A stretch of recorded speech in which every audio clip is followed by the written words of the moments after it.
Olá, estamos de volta, nossa aula 37 do nosso curso de alfabetização matemática, parte de geometria básica, terceira parte do curso. Meu nome é Álvaro e vamos para o capítulo, para a aula 37, figuras geométricas notáveis, né? Tudo que é notável é tudo que precisa ser notado, né? E por que eu tenho que notar? Porque aparece muito, né? Então, nessa aula, a gente só vai dar uma passada pelas figuras geométricas. A gente não vai ver nenhuma característica assim mais profunda.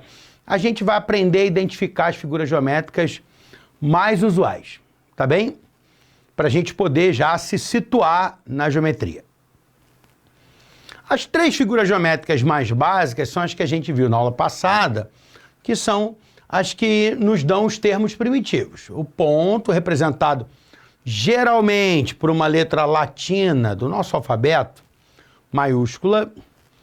A reta, geralmente representado por uma letra latina minúscula, tá?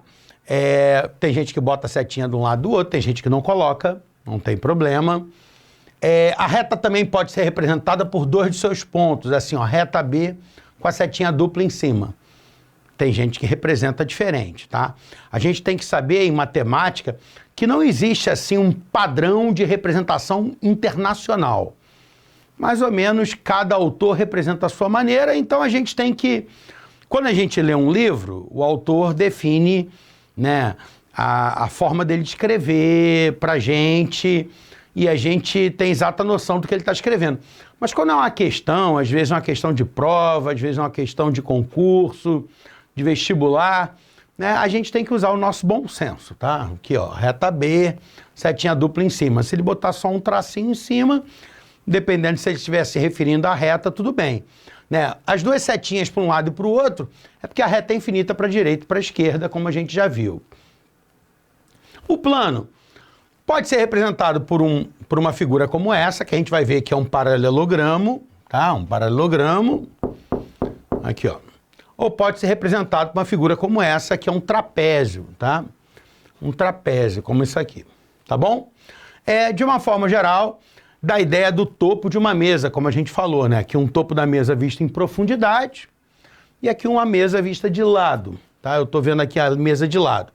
E geralmente a gente representa o plano por uma letra grega minúscula, tá? Alfa, beta e tal. Semirreta, também vimos na aula passada, né? Você pega a reta, você corta ela por um ponto, você define duas semirretas, uma semirreta para a direita e outra para a esquerda. Por exemplo, você tem aqui a semirreta AB, né? Que ela começa no A e vai no sentido do ponto B. Então pega todos os pontos do A para a direita aqui, por isso que você representa a semirreta AB, o Azinho apontando para o B. Segmento de reta é uma porção limitada da reta contínua, tá? Contínua significa que eu desenho o segmento sem tirar o lápis do papel, né? Eu não dou saltos com o meu lápis, com a minha caneta na hora de desenhar o meu segmento. Ele é contínuo, ele não tem buracos, não tem lacunas, não tem regiões desprovidas de pontos. Eu vou de A a B, mantendo a minha caneta no papel, chego aqui no ponto B, eu tenho aqui meu segmento AB, tá bom? Como eu falei, esse tracinho em cima pode representar segmento, mas tem gente que representa a reta também dessa maneira, então tem que tomar um pouco cuidado. Na aula passada nós também vimos, na aula 36, o que é um ângulo, e a gente viu que o ângulo é uma fatia infinita do plano, né? Você pega essa fatia infinita, essa região aqui de dentro, o que a gente chama de ângulo. O ângulo, as pessoas acham que o ângulo é uma abertura, né? O grau de abertura. O grau de abertura está ligado sim à medida do ângulo, né? Um ângulo mais aberto é maior que um ângulo mais fechado. Sim, a gente vai ver isso no capítulo de ângulos. Mas o ângulo em si, ele não é uma abertura. O ângulo, ele é uma região do plano. Essa região toda do plano, que é uma região infinita do plano, essa fatia infinita do plano, é o que a gente vai chamar de ângulo. O que é um ângulo reto? Se eu tenho duas retas concorrentes que formam quatro ângulos iguais, absolutamente iguais, ó, e cada um desses ângulos a gente vai chamar de um ângulo reto. Eu botei aqui como um Rzinho, tá? Uma notação Minha. Então, você tem aqui 4 ângulos retos formados, né, nessas duas retas concorrentes, que formam 4 ângulos iguais. Essas retas concorrentes que formam 4 ângulos iguais, elas têm nome, são retas perpendiculares, tá bom? Triângulo. Triângulo, triângulo. 3 ângulos. Ah, então é a região formada pela interseção de 3 ângulos.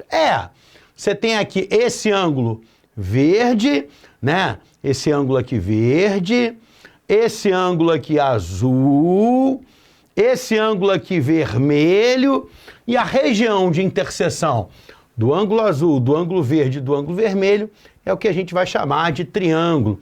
Triângulo ABC, né? A, B e C são os vértices. Esses segmentos aqui a gente vai chamar de lados do meu triângulo. E você tem os ângulos do triângulo, o ângulo B, o ângulo C, o ângulo A. Tá bem? Olha, no ângulo você pode chamar ele de várias maneiras. Eu botei aqui ângulo alfa, parecido como a gente representa no plano. Tem gente que bota esse chapeuzinho, tem gente que não coloca. Então depende do material que você esteja, né? Do autor do material que você esteja vendo, da questão e tal. É usar bom senso, tá bom? Tipos de triângulo que a gente vai ver. Triângulo escaleno, quando ele tem os lados de medidas diferentes, tá? Esse lado tem tamanho diferente desse, que tem tamanho diferente desse. Triângulo isósceles, quando eu tenho 2 lados iguais, tá bem? Eu costumo definir o triângulo isósceles quando ele tem pelo menos 2 lados iguais, tá bem? Tem gente que fala que o triângulo isósceles tem que ter exatamente 2 lados iguais. Eu defino com pelo menos 2 lados iguais. Então, o triângulo equilátero, né, que tem os 3 lados iguais, equilátero, que é igual. Látero é lado, então, lados iguais, é um triângulo com lados iguais. O triângulo equilátero, que tem os 3 lados iguais, eu vou definir ele também como isósceles, tá? Eu gosto de fazer isso, por quê? Porque todas as conclusões que eu chegar para triângulo isósceles vão valer também para triângulo equilátero. Se eu digo que o triângulo isósceles tem pelo menos 2 lados iguais e o equilátero tem os 3 lados iguais, é um tipo de triângulo isósceles, toda a conclusão que eu chegar para cá vale para lá também. Então, para mim, isso é cômodo. Eu não preciso chegar a todas as conclusões de novo quando eu for falar em triângulo equilátero. Quadrilátero tem 4 lados, né? Quadri de 4 lados, látero de lados. Então, é uma figura com 4 lados. São 4 segmentos de reta. Quadriláteros que são notáveis, né? Que são importantes. O trapézio tem pelo menos 2 lados paralelos, tá? Novamente, tem gente que define o trapézio com exatamente 2 lados paralelos, somente 2. 2 lados são paralelos, os outros 2 não são. Eu gosto de definir o trapézio com pelo menos 2 lados paralelos. Porque aí no caso do paralelogramo, o que é o paralelogramo? Ele tem lados opostos paralelos. Ele passa a ser um caso especial de trapézio, né? Como o paralelogramo, que é o quadrilátero que possui lados opostos paralelos. É um tipo especial de trapézio, toda a conclusão que eu chegar para trapézio vai valer para paralelogramo também. Losango. Ele é o quadrilátero com quadrilátero plano com os 4 lados iguais, tá? O losango, ele é equilátero, ele tem lados iguais. Lembra do triângulo equilátero que tem lados iguais aqui em cima? O losango também é equilátero. Ele tem os 4 lados iguais. O retângulo, ele é equiângulo. Lembra que equi é igual? Equilátero, lados iguais. O losango é equilátero, porque possui lados iguais. E o retângulo, ele é equiângulo, porque ele tem os ângulos internos iguais. E esses ângulos internos vão ser todos ângulos retos, né? Que são esses ângulos que a gente viu aqui, ó. Ângulo formado por 2 retas perpendiculares, tá? Retas concorrentes que formam ângulos iguais. Então, o retângulo, ele é equiângulo, ele tem todos os ângulos iguais. E o quadrado, ele é ao mesmo tempo losango e retângulo. Ele tem todos os lados iguais, ele é equilátero, como o losango, ó. O losango, ele é equilátero, tem todos os lados iguais. O quadrado também tem todos os lados iguais. Então, ele é um tipo de losango. E ele também é equiângulo, ele tem todos os ângulos iguais, como o retângulo, certo? Então, o quadrado também é um tipo de retângulo. Então, o quadrado é um quadrilátero que, ao mesmo tempo, losango, porque tem os lados iguais, e retângulo, porque tem os ângulos internos iguais. Legal? Continuando agora, vamos falar em linha poligonal. Linha poligonal é uma reunião de segmentos de reta consecutivos. O que são segmentos de retas consecutivos? São segmentos de reta que têm uma extremidade comum. Por exemplo, o AB e o BC têm uma extremidade comum, que é B, tá? O BC e o CD têm uma extremidade comum, que é C. O CD e o DE têm uma extremidade comum, que é o D. O DE e o EF têm uma extremidade comum, que é o ponto E. Tá? E ela não precisa ser fechada, ela pode ser aberta. A linha poligonal, ela é formada como se fosse um quebra-cabeça de segmentos, que eu vou colocando um segmento, né? Aí eu coloco o outro onde, por exemplo, eu coloco um segmento aqui AB. Aí eu coloco o BC a partir de um dos extremos do segmento AB. Aí coloquei aqui. Aí eu coloco o CD a partir de um dos extremos do segmento BC, do C, por exemplo. E eu vou colocando aqui o meu quebra-cabeça de segmentos e vou montando a minha linha poligonal. Ela pode ser aberta, mas ela pode ser fechada. Quando ela é fechada, ela é chamada de polígono. Legal? Então, o que é um polígono? É uma linha poligonal fechada, certo? Uma reunião de segmentos de reta consecutivos em que você pega esse últimozinho e bota lá na extremidade do primeiro, tá bom? Tipos de polígono que aparecem pra gente. O pentágono, que tem 5 lados, ó. 1, 2, 3, 4, 5, é um pentágono. Nós temos o hexágono, que é um polígono de 6 lados. 1, 2, 3, 4, 5, 6. O hexágono, por exemplo, aparece lá na formação das colmeias, das abelhas e tal. Tá bom? Dois polígonos bem importantes. Ah, é claro, o triângulo também é um polígono. O triângulo é um polígono de 3 lados, né? O quadrilátero também é um polígono de 4 lados. E existem outros, existe polígono de 10 lados, de 12, de 15 e de muitos lados. Circunferência. A circunferência, ela é o conjunto de todos os pontos do plano que estão à mesma distância de um ponto de referência. Professor, não entendi nada. Olha só, a distância desse ponto ao centro é igual à distância desse ponto aqui ao centro, que é igual à distância desse ponto ao centro, que é igual à distância desse ponto ao centro. Essa distância que todos os pontos da circunferência distam do centro é o que a gente chama de raio. Toma cuidado que a circunferência é só a linha, tá? Só essa linha envoltória. Quando eu me refiro a tudo, eu chamo de círculo, tá? Então, circunferência é só essa linha envoltória e todo o disco a gente chama de círculo.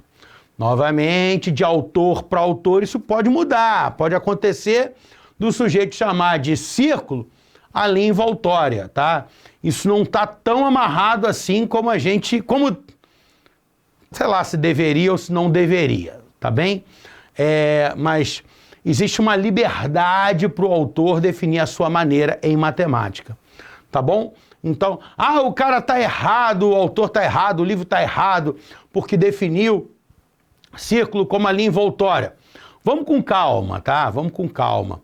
A matemática, ela precisa ser livre para poder evoluir, tá? Isso é uma discussão pesada de filosofia de uma matemática, mas a matemática, ela precisa dessa liberdade, certo? A matemática, ela não faz parte do mundo tangível, do mundo que a gente pode tocar. A matemática faz parte do mundo das ideias. E para as ideias poderem se expandir, a matemática não pode ter tantas amarras como você vê, por exemplo, na biologia, na física, na química, que são as ciências naturais. Tá bem? Então, os autores, eles têm alguma liberdade, tá? Claro que eles têm que ainda assim, eles precisam fazer encadeamentos lógicos, mas eles têm alguma liberdade criativa e principalmente para definir as coisas, tá bem? Então, a princípio, circunferência se refere à linha envoltória e círculo ao disco inteiro. É como eu, por exemplo, defino, tá bom? O que seria a semicircunferência? Metade da linha. Ah, a semicircunferência aqui também faz parte da semicircunferência? Não, só essa linha aqui, só metade da linha, tá bem? Esse segmento aqui AB, que passa pelo centro, a gente chama de diâmetro. Isso aqui é o raio, isso aqui é um diâmetro. É claro, cabem 2 raios lá dentro do diâmetro, né? A gente está vendo. E se eu me referisse à região toda, aí seria o semicírculo, né? A linha envoltória é a circunferência, metade da linha envoltória é a semicircunferência. O disco todo é o círculo, metade do disco é o semicírculo, tá? Se eu pegar um pedaço da linha envoltória, é o arco, certo? Só isso aqui. Ah, isso aqui faz parte do arco? Faz parte? Não, não faz. É só esse pedacinho aqui que é o arco. E se eu pegar um pedaço do disco, que seria uma fatia de pizza aqui, é o que a gente chama de um setor circular. Tá bem? Então tá bem divididinho aqui, ó. Aqui em cima eu só tenho linhas. E aqui embaixo eu tenho regiões, tá? Aqui a linha envoltória que é a circunferência, metade da linha envoltória é a semicircunferência, e um pedacinho dessa linha envoltória é o arco. O disco inteiro é o círculo, metade do disco é o semicírculo e uma fatia de pizza. Isso aqui é uma fatia de pizza também, né? Você comeu metade da pizza, mas é uma fatia de pizza. Então, uma fatia de pizza é o que a gente chama de setor. Isso aqui também é um setor, tá? O semicírculo também é um setor. E qual a diferença entre comprimento e área? Comprimento é uma medida linear. Eu quero saber o comprimento dessa linha. O que eu faço? Eu estico essa linha, estiquei, tá? Estiquei a linha. E aí eu vou medir. E o que é medir? Medir é comparar. Como assim medir é comparar? Por exemplo, vamos supor aí, tá? Que você tem uma massa aí de 65 quilos. Estou chutando, tá? Como é que você sabe que você tem uma massa de 65 quilos? Porque você compara a sua massa com o padrão de massa que é o quilo. Ah, você mede 1,60 m. Por que você sabe que você mede 1,60 m? Porque você compara a sua altura com um padrão de medida que é o metro.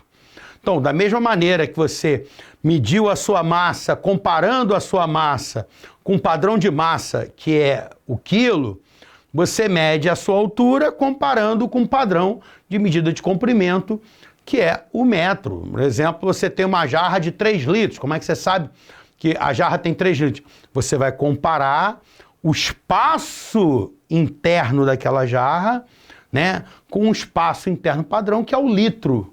Aí você teria uma medida de volume, tá bem? Legal? Mas vamos falar por enquanto só de comprimento e de área.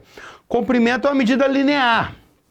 Você quer calcular o tamanho dessa linha. Então você estica a linha, estiquei aqui, ó. E aí você compara com o padrão de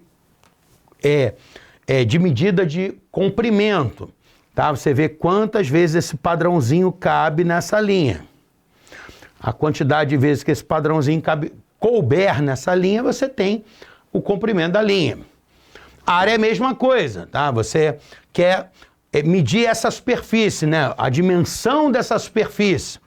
E aí você tem aqui um padrãozinho aqui, um quadradinho, por exemplo, que você chama de uma unidade de área. É o teu padrão de medida de área. Aí você vai ver quantas vezes esse padrãozinho cabe lá dentro. Você vai ladrilhar essa região com esse ladrilhozinho aqui padrão, tá? E você vai tentar descobrir quantas vezes esse ladrilhozinho cabe lá dentro. Poxa, professor, nem sempre é fácil fazer. Nem sempre é fácil.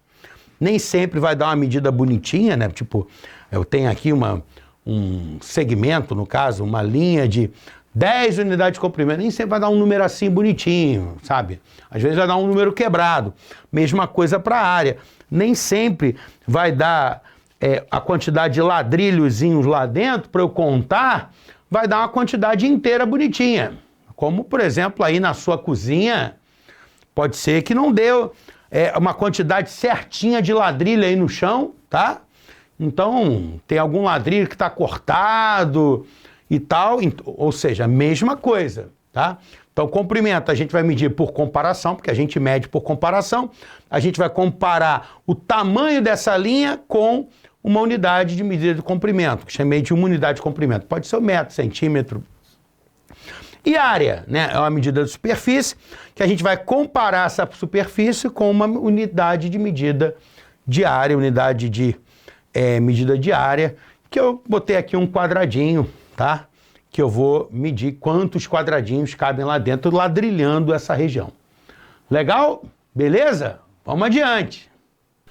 Vamos agora falar das figuras espaciais. Imagina um Lego, um quebra-cabeça, em que você monta as pecinhas com polígonos. As peças são polígonos. Isso é um poliedro, é um quebra-cabeça, certo? Montado com peças que são polígonos, em que cada lado de um polígono é lado de exatamente outro polígono. Isso forma um poliedro. Por exemplo, aqui eu tenho uma pecinha que é um triângulo. Lá atrás eu tenho uma peça que é um quadrilátero. Aqui eu tenho uma peça que é um polígono de 5 lados, que é um pentágono. Aqui, ó, 1, 2, 3, 4, 5. E aí você vai montando essas peças e você forma um poliedro. Cada um desses polígonos que a gente usa para montar esse poliedro é o que a gente chama de faces, tá? É uma face. Então, por exemplo, tetraedro. Tetra é 4, então ele tem 4 faces. Essa face aqui da frente, essa face aqui da direita, essa face inferior, a face lá de baixo e a face lá de 4, lá de trás.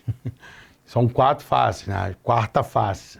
Tá bem? Aqui, ó, face dianteira 1, face lateral da direita 2, face inferior 3 e a face lá de trás, que é a quarta face.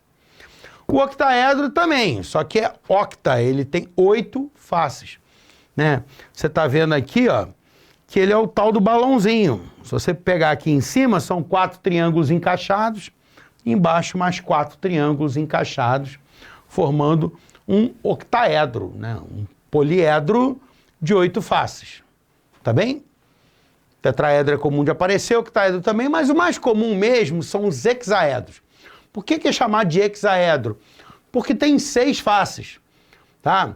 Por exemplo, no paralelepípedo, você tem a face superior e a face inferior, 2. Deixa eu só botar aqui pontilhadinho, para todo mundo enxergar bem. Até aqui nesse aqui, ó. Eu dei uma pontilhada. Melhorou, melhorou. Então, olha só. No paralelepípedo, por que ele é um hexaedro? Você tem a face superior e inferior, aí 2. A face da direita e a face da esquerda, mais 2, 4. A face da frente e a face de trás, mais 2, 6. Então, você tem um hexaedro. E tem vários tipos de hexaedro. Um dos mais comuns é o paralelepípedo, né? O outro é o cubo. O cubo é um tipo especial de paralelepípedo em que as faces, né? As faces que são essas peças que compõem, essas peças que são polígonos que compõem o poliedro, elas são todas quadradas. Se forem todas quadrados, eu formo o que a gente conhece como cubo. Um paralelepípedo especial. Aí você tem outros poliedros também, por exemplo, o prisma.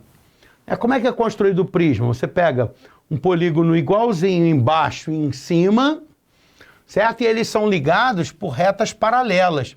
Por essas retas, muitas retas paralelas aqui formando as faces, né? Aí você tem essas retas aqui mais nas quinas, que a gente chama de arestas, ó. Eu tenho essa aresta, tenho essa aresta. Na verdade, todas essas retinhas aqui são arestas. Todos os lados de polígonos também são arestas, tá? Mas de uma forma ou de outra, o prisma ele é formado por 2 polígonos absolutamente iguais, um embaixo e em cima, ligados por muitas retas paralelas, certo?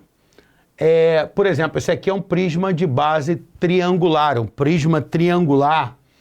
Esse é um prisma cuja base é um hexágono, então um prisma hexagonal.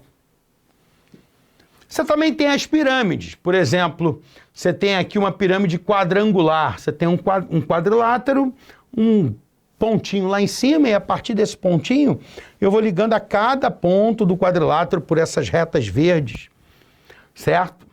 E aí eu formo as minhas pirâmides. Na verdade, é um poliedro que é um encaixado, né, de peças. Você tem algumas peças que são triângulos aqui em cima e uma peça que é um quadrilátero embaixo.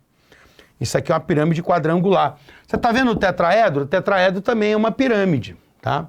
O tetraedro é uma pirâmide triangular, cuja base é um triângulo. Assim como o cubo é um prisma, tá vendo? O cubo é um prisma cuja base é um quadrilátero. O paralelepípedo também é um prisma cuja base é um quadrilátero. E o tetraedro é uma pirâmide cuja base é triangular, é uma pirâmide triangular. Você tem aqui uma pirâmide de base pentagonal, uma pirâmide pentagonal, como a gente chama. O cilindro é o equivalente ao prisma, só que com a base circular. Isso aqui é um cilindro circular, como a gente chama, tá? Dois círculos iguais e você liga os dois por essas retas paralelas, vermelhas. O cone é equivalente à pirâmide, só com a base circular. É o famoso cone circular, né? Você tem aqui um círculo na base, tem um pontinho lá em cima, e você vai ligando desse pontinho a cada um dos pontos que compõem essa circunferência da base, né? E você forma o cone, né, que é o equivalente à pirâmide com a base circular. E você tem a superfície esférica, que é a extensão do conceito de circunferência no espaço. Olha aqui, ó. Lembra que a circunferência, todo ponto da circunferência, a distância ao centro era igual ao raio? Na superfície esférica também, só que é uma figura espacial, é um sólido, na verdade é uma superfície, desculpa, é uma superfície. Só a casca, por enquanto. E a distância até o centro de todo ponto dela é igual ao raio. Quando eu me refiro ao sólido, tá? Tanto a casca quanto ao que está lá dentro, a gente chama de esfera, né? Superfície esférica é só a casca. A casca e o interior é o que a gente chama de esfera, é como eu chamo de esfera, tá bem? Como eu já falei, cada autor pode definir a sua maneira. O mais comum é você definir superfície esférica só a casca, esfera, a casca e o interior. Você também tem a medida de espaço, que é o volume, né? Lembra que a gente falou que você sabe que você tem 1,60 m porque você compara a sua altura com um padrão de unidade de medida que é o metro. Você sabe que você tem uma massa de 65 quilos porque você compara a sua massa com o padrão de medida de massa, que é o quilo, né? A gente acha, por exemplo, medida de superfície, que era a área, comparando uma superfície com uma superfície padrão, que era um quadradinho que a gente ladrilhava. Agora, eu quero saber o espaço ocupado por esse sólido. Então, o que eu vou fazer? Eu vou pegar uma unidade de medida de espaço, geralmente um cubinho, que a gente chama de uma unidade de volume. E a gente vê quantos cubinhos iguais a esse cabem lá dentro. Nem sempre é fácil fazer isso. Da mesma maneira que quando você vai ladrilhar a tua cozinha, de repente os ladrilhos não encaixam certinhos e ficam alguns ladrilhos cortados. Aqui é a mesma coisa, pode acontecer de dar uma quantidade quebrada de cubinhos lá dentro. Nem sempre é fácil fazer isso aí. Legal? Então essa foi uma primeira aula que a gente teve das figuras geométricas, né? Na verdade, a aula passada foi uma aula de fundamentos. Essa também é uma aula de uma visão geral da geometria. E a gente vai falar algumas dessas figuras geométricas agora de forma um pouquinho mais específica, calculando, né, comprimentos, calculando o ângulo. E a gente vai tratar das figuras geométricas mais importantes daqui até o fim desse curso de geometria básica. Beleza, meu povo? Então, valeu, até a próxima!